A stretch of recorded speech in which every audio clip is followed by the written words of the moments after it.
Last class में हमने waveform synthesis discuss करा था, राइट? जो तुम्हारा क्वेश्चन आता है, नेक्स्ट टाइप का जो क्वेश्चन आता है तुम्हारे पास, that is classification of signal system. Classification of signal बोल लो या फिर क्लासिफिकेशन ऑफ सिस्टम बोल लो। तो इस पे अगर क्वेश्चन आता है तो 2 मार्क्स का जो स्टार्टिंग वाले क्वेश्चंस होते हैं उनमें आता है मेनली। ओके, तो आज मैं वो करवा रही हूँ क्लासिफिकेशन ऑफ सिग्नल। अगर हम देखें तो हमारे पास काफी टाइप्स के सिग्नल्स होते हैं। कौन कौन से टाइप्स के सिग्नल होते हैं वो आज हम पढ़ेंगे। सबसे पहला सिग्नल होता है हमारे पास, that is continuous signal and okay, so next signal is कि हमारे पास सबसे पहले सिग्नल क्या होता है, जैसे मैं बोल रही हूँ तो मेरी आवाज तुम्हारे पास पहुंच रही है, वो एक किस फॉर्म में है, सिग्नल की फॉर्म में है, राइट? तो सिग्नल को इन्होंने फर्दर 2 कैटेगरी में डिवाइड करा हुआ है। एक होता है हमारे पास कॉन्टिन्यूअस टाइम सिग्नल और एक होता है हमारे पास that is known as discrete time signal. तो कॉन्टिन्यूस टाइम सिग्नल में हमारे पास क्या होता है कि आउटपुट जो आती है वो बिल्कुल कॉन्टिन्यूस फॉर्म में आती है। लाइक फॉर एग्जांपल तुमने इलेक्ट्रिकल साइंस में पहले पढ़ा था ऐसे साइनोसॉइडल वेवफॉर्म पढ़ी थी ना। ये क्या होती है हमारे पास साइनोसॉइडल वेवफॉर्म, जो हमारे घर में इलेक्ट्रिसिटी आती है, बिजली आती है, वोल्टेज की फॉर्म में आती है, वो भी हमारे पास किस फॉर्म में आती है, साइनोसॉइडल वेवफॉर्म की फॉर्म में आती है। तो इसको हम क्या बोलते हैं, कॉन्टिन्यूस टाइम सिग्नल। कॉन्टिन्यूस क्यों बोला, क्योंकि इसकी जो आउटपुट है वो कॉन्टिन्यूस है। तुम देख सकते हो कि कहीं भी ब्रेक नहीं हो रही, ऊपर जा रही है नीचे हो रही है, ऊपर जा रही पॉजिटिव है नेगेटिव है। मतलब ये तो हो गया, जरूरी नहीं है कि सिमेट्री की फॉर्म में है। अगर मैं विदाउट सिमेट्री कुछ भी बना रही हूँ वेव फॉर्म, तो वो भी तुम्हारे पास किस फॉर्म में है, कॉन्टिन्यूस की ही फॉर्म में है, कि हमारे पास आउटपुट ब्रेक नहीं हो रही। ठीक है। और अगर हम डिस्क्रीट के अकॉर्डिंग देखेंगे तो डिस्क्रीट सिग्नल में क्या होता है, एक पर्टिकुलर टाइम पे ही तुम उसको मेजर कर सकते हो। जैसे डिस्क्रीट में अगर मैं इसी का ही डिस्क्रीट फॉर्म बनाऊं तो यहाँ पे हमारे पास ये इस तरह से डिस्क्रीट फॉर्म बन जाएगी। क्लियर? अब इन दोनों में देखो क्या डिफरेंस होता है, कि अगर मैं तुम्हें कहूं कि टाइम 3 सेकंड पे तुम्हें आउटपुट बतानी है तो तुम इजीली टाइम 3 सेकंड पे एग्जैक्ट आउटपुट बता सकते हो। बट अगर यहाँ पे है, जैसे ये 0 है, 1 है, 0 है, 2 है, 4 है, 6 है, 8 है, 10 है, इस टाइम पे अगर मैं कहूँ कि 3 सेकंड पे तुम्हें आउटपुट बतानी है, तो क्या तुम बता सकते हो इस केस में आउटपुट? नहीं बता सकते ना। तुम अप्रोक्स थोड़ा बहुत इसके अंदाजे से बता सकते हो कि 2 पे इतनी है, 4 पे इतनी होगी, तो 3 पे नहीं बता सकते तुम। तो कॉन्टिन्यूस टाइम में हम पर्टिकुलर एवरी इंस्टेंट पे हम आउटपुट बता सकते हैं, बट डिस्क्रीट टाइम में हम हर एक इंस्टेंट पे आउटपुट नहीं बता सकते। क्लियर? अब कॉन्टिन्यूस टाइम को हम किससे डिनोट करते हैं, एक्स ऑफ टी, क्योंकि ये टाइम डिपेंडेंट फंक्शन होता है। हर एक टाइम के लिए हम आउटपुट इसमें डिफाइन कर सकते हैं। और डिस्क्रीट टाइम के लिए हम इसको किससे डिनोट करते हैं, एक्स, यहाँ पे स्क्वायर ब्रैकेट और एन। ये ध्यान रखना है, यहाँ पे की जो ब्रैकेट होती है कॉन्टिन्यूस टाइम के इस तरह से कर्ली ब्रैकेट से शो करते हैं, और डिस्क्रीट टाइम की ब्रैकेट को हम स्क्वायर ब्रैकेट से शो करते हैं। वहाँ पे वो टाइम डिपेंडेंट होती है, यहाँ पे ये एन डिपेंडेंट होती है। एन क्या है, बेसिकली नंबर्स। तो वो नंबर किसी भी फॉर्म में हो सकता है, पॉजिटिव साइड भी हो सकता है और ये हमारे पास नेगेटिव साइड भी हो सकता है। तो this is known as continuous time signal and this is known as discrete time signal. अगर इसकी मैं डिफाइन बोलूँ तो, क्योंकि पेपर में डिफाइन पूछ सकते हैं, तो continuous valued signal is a signal if a signal takes on all possible values on a finite or an infinite range, it is known as continuous valued signal. और discrete में if a signal takes on values from a finite set of possible values, it is said to be discrete valued signal. ये notes में है, notes में तुम्हें provide कर दूंगी, वहां से तुम देख लेना। Got it? नेक्स्ट टाइप के हमारे पास सिग्नल होते हैं, एक होता है हमारे पास डिटर्मिनिस्टिक सिग्नल और एक होता है हमारे पास रैंडम सिग्नल। देखो नाम से ही पता लग रहा है कि डिटर्मिनिस्टिक सिग्नल मतलब कि इसकी वैल्यू हम डिटरमाइन कर सकते हैं। तो इसका मतलब ये एक सिमेट्री में जाएगा, जैसे साइनोसॉइडल फॉर्म है तो इसकी वैल्यू हम डिटरमाइन कर सकते हैं कि आगे भी ये इसी फॉर्म में ही रहेगी।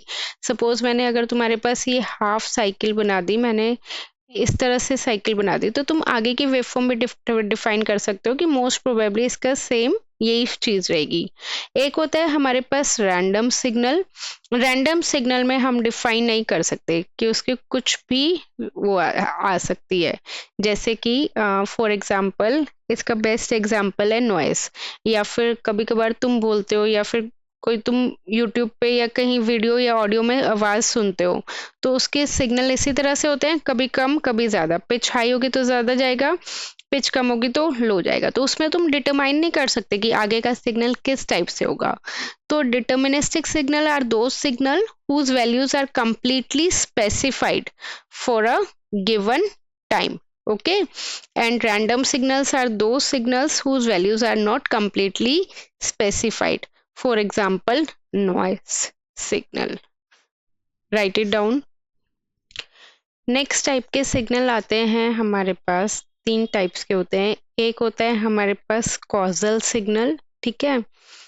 एक होता है हमारे पास नॉन कॉजल सिग्नल, और एक होता है हमारे पास एंटी कॉजल सिग्नल। अब इसमें देखो दोनों में क्या, तीनों में क्या डिफरेंस है। कॉजल सिग्नल, अगर मान लो इसकी आउटपुट तुम्हारे पास इस साइड आ रही है आफ्टर t इक्वल टू 0, तो वो कौन सा सिग्नल हो गया, causal signal. Clear. Anti causal में अगर मान लो तुम्हारे पास इसकी आउटपुट इस साइड आ रही है बिफोर t इक्वल टू 0, तो वो क्या हो गया, एंटी कॉजल सिग्नल। और अगर तुम्हारे पास आउटपुट दोनों साइड पे आ रही है, इस साइड भी आ रही है, मतलब नेगेटिव साइड भी आ रही है और पॉजिटिव साइड भी आ रही है, तो वो कौन सा सिग्नल हो गया तुम्हारे पास, नॉन कॉजल सिग्नल हो गया। ठीक है। अगर इसकी मैं डिफाइन बोलूं तो causal signal is a signal that does not start before t equal to 0, does not start before t equal to 0। ठीक है। नॉन कॉजल की अगर बोलूं तो non-causal signal is a signal that starts before t equal to 0 and ends after t equal to 0. और anti-causal की बोलूं तो a signal which is 0 for all t greater than equal to 0. ठीक है। मतलब t इक्वल टू 0 पे और t greater than 0 पे इसकी आउटपुट क्या रहेगी, 0 ही रहेगी। That is known as anti causal signal. इसका एग्जाम्पल क्या होगा कॉजल सिग्नल का, सपोज u ऑफ t। तुम्हें पता है u ऑफ t क्या है, तुम्हारे पास स्टेप फंक्शन, और स्टेप फंक्शन की हमेशा आउटपुट क्या आती है, यहाँ पे आती है, राइट। या फिर अगर मैं कहूँ e रेस्ट पर -at u ऑफ t, तो इसकी भी आउटपुट यही आएगी। तो ये एग्जाम्पल हो गया कॉजल सिग्नल का। नॉन कॉजल का एग्जाम्पल क्या होगा, जिसमें तुम्हारे पास आउटपुट नेगेटिव साइड पे आ रही है, राइट। तो उसके लिए तुम अपने अकॉर्डिंग देख लेना कि u ऑफ t, नहीं स्टेप फंक्शन में तो नहीं होएगा, सिर्फ हमारे पास, हाँ इसके लिए ठीक है, u ऑफ t -1। तो तुम्हें पता है कि t -1 की आउटपुट कहाँ से आती है, यहाँ से यहाँ तक आती है, आगे तक जाती है। अब इसी तरह हमारे पास क्या है, anti causal signal. Anti causal का हमारे पास एग्जाम्पल क्या हो गया, u ऑफ -t -1। तो इसकी आउटपुट तुम्हारे पास बस यहीं तक ही आएगी। Got it. नेक्स्ट टाइप के हमारे पास सिग्नल आ जाता है इवन सिग्नल, और हमारे पास आ जाता है इवन के साथ क्या आएगा, बताओ मुझे, ओड सिग्नल। ठीक है। तो इवन सिग्नल क्या होगा तुम्हारे अकॉर्डिंग, जिसमें for example x of t would be equal to x of -t, दोनों अगर बराबर है ना, -t वाला भी और t वाला भी, तो वो कौन सा सिग्नल होगा, इवन सिग्नल। फॉर एग्जांपल जैसे अगर मैं t स्क्वायर ले रही हूँ, अब मैं t की वैल्यू क्या कह रही हूँ, -2 है, तो -2 का स्क्वायर कितना आ गया हमारे पास, +4 आ गया, राइट। या फिर एक और एग्जांपल ले लेते हैं, t⁴ है या फिर t⁴ है, तो k को हम वेरी कर सकते हैं, या फिर हमारे पास sin² है, तो इन सब की आउटपुट हमारे पास इवन फॉर्म में ही आएगी, तो इसलिए इसे हम क्या बोलते हैं, इवन सिग्नल। अगर मैं इसको कॉन्टिन्यूस फॉर्म में लिखूंगी तो इस तरह से लिखेंगे, अगर इसी चीज को मैं डिस्क्रीट फॉर्म में लिखना चाहती हूँ तो कैसे लिखेंगे, x of n is equal to x of -n, ये हमारे पास डिस्क्रीट फॉर्म में हो गई। तो even signal is a signal is referred to as even signal if it is identical with its reflection about the origin, मतलब कि इसकी reflection क्या आनी चाहिए, हमेशा सेम आनी चाहिए, जैसे एक काइंड ऑफ मिरर इमेज तुम कह सकते हो कि ये मिरर इमेज होगा। फॉर एग्जाम्पल, एक एग्जाम्पल के तौर पे बताती हूँ कि अगर तुम्हारे पास इस टाइप से है, ठीक है, ये क्या हो गया हमारे पास t/2 और ये कितना हो गया t/2 टाइम, और ये क्या है x ऑफ t। तो देखो हमारे पास इस सिग्नल की इमेज एग्जैक्टली क्या है, मिरर इमेज है, तो ये क्या आ गई, ये कौन सा सिग्नल हो गया हमारे पास, इवन सिग्नल। तो पेपर में वैसे यहाँ पे आईपी में सर्किट एंड सिस्टम में तो पूछा नहीं हुआ कि कौन सा सिग्नल इवन सिग्नल है, बट पूछ सकते हैं वो तुमसे कि कोई भी एक सिग्नल दे देंगे और वो तुमसे पूछेंगे कि तुम्हें बताना होगा कि ये इवन सिग्नल है या ऑड सिग्नल है। तो हो सकता है कि वो वेव फॉर्म की फॉर्म में दे दें, हो सकता है वो इक्वेशन की फॉर्म में दे दें, तो तुम्हें वो पता करना होगा कि तुम्हारा सिग्नल इवन सिग्नल है या ऑड सिग्नल है। अब ऑड सिग्नल पे आओ, ऑड सिग्नल में क्या होगा, x of -t is equal to minus of x of t, ठीक है। इसी तरह x of -n is equal to -x of n, okay. तो एग्जाम्पल के तौर पे t³ हो गया, या फिर t⁻²k + 1 हो गया, या फिर sin ω_t हो गया, ठीक है। अगर मैं इसके लिए बनाऊंगी तो sin ω_t का इस तरह से होता है, ये होती है ना sin ω_t। अगर मैं अब इसको नेगेटिव साइड से कंटिन्यू कर रही हूँ तो यही होगा ना। अब बताओ कि ये इसकी क्या मिरर इमेज है, नहीं है, ये इसकी मिरर इमेज नहीं है, तो ये कौन सा सिग्नल हो गया हमारे पास, ऑड सिग्नल हो गया, ठीक है। अगर मैं इसे एक बार डिस्क्रीट फॉर्म में बना के दिखाती हूँ तो ज्यादा क्लियर हो जाएगा। ये हमारे पास क्या है, 0, ये क्या है 1, ठीक है। यहाँ पे क्या आएगा, 2 आएगा, यहाँ पे क्या आएगा 3 है। मैंने इसी चीज को डिस्क्रीट फॉर्म में बना दिया, 1 2 3। अब मैं इसको नेगेटिव साइड पे बना रही हूँ, तो नेगेटिव साइड पे क्या आएगा, -1, राइट, फिर क्या आएगा -2, और ये क्या आएगा -3। तो देखो अब तुम बताओ कि क्या ये इसकी मिरर इमेज बन रही है, नहीं बन रही ना, नहीं है, मिरर इमेज ऊपर बनेगी, जैसे इसकी मिरर इमेज एग्जैक्टली ऊपर बनी है, तो इस तरह इसकी अगर मिरर इमेज बनानी है तो मुझे ऊपर बनानी होगी इस तरह से, तो वो तो नहीं बन रही। तो इस, हाँ, तो ये इसमें इसकी मिरर इमेज नहीं है ना, बट ये कौन सा सिग्नल है इस केस में, ये ऑड सिग्नल है, क्लियर है। क्योंकि इसमें देखो जो आउटपुट है वो नेगेटिव में आ रही है, अगर तुम्हारा 1 2 3 था तो आउटपुट किस में आ रही है, -1 -2 -3, और ये इसकी सिमेट्री है, ये नहीं है कि सिमेट्री नहीं है, जैसे यहाँ पे पॉजिटिव नेगेटिव साइनसॉइडल वेवफॉर्म है, ये है, बट इसकी मिरर इमेज नहीं है। तो तुम यहाँ से अच्छे से पता कर सकते हो कि मिरर इमेज होगी तो तुम्हारा वो इवन सिग्नल होगा, ठीक है। अब कुछ चीजें हैं, कुछ सिग्नल्स हैं जो नाइदर इवन है और नॉर ओड है, तो वो लिख सकते हो क्योंकि पेपर में वही पूछते हैं ज्यादातर, e⁻t या फिर t² + t + a⁻n, these are the signal are neither even nor odd, ठीक है। अब मुझे ये एक बात बताओ, हमेशा सम ऑफ ऑड सिग्नल क्या आएगा, ऑड आएगा या इवन आएगा, ओके करके देखते हैं। 3 + 5 कितना हुआ, ठीक है। सम ऑफ ऑड सिग्नल, इसी तरह sum of even signal, multiplication of even and odd, multiplication of odd and odd, multiplication of even and even, ये वाली चीजें एक बार देख लेना। ओके।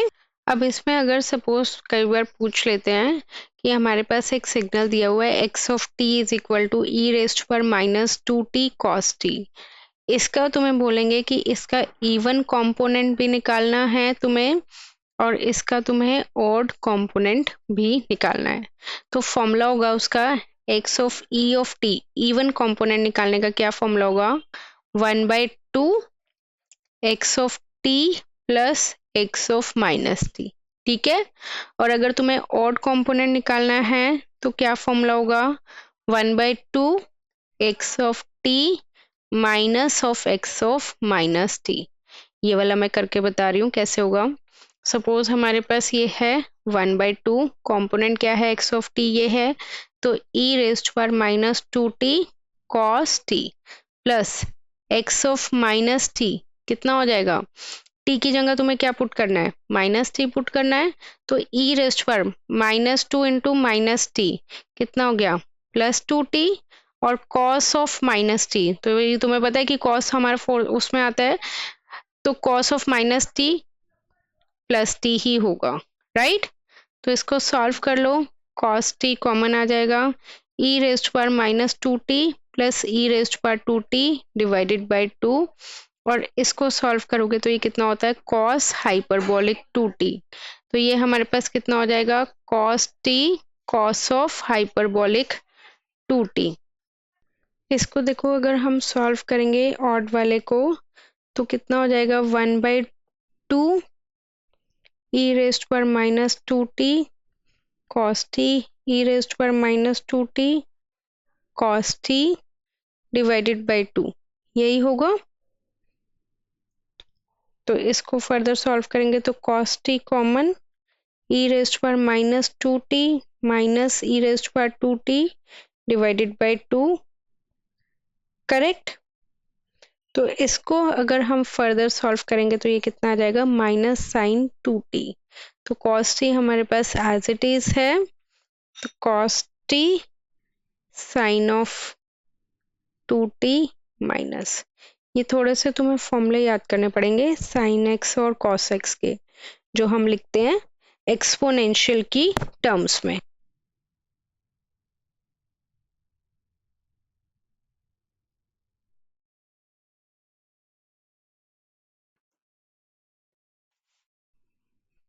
देखो मैं बताती हूँ,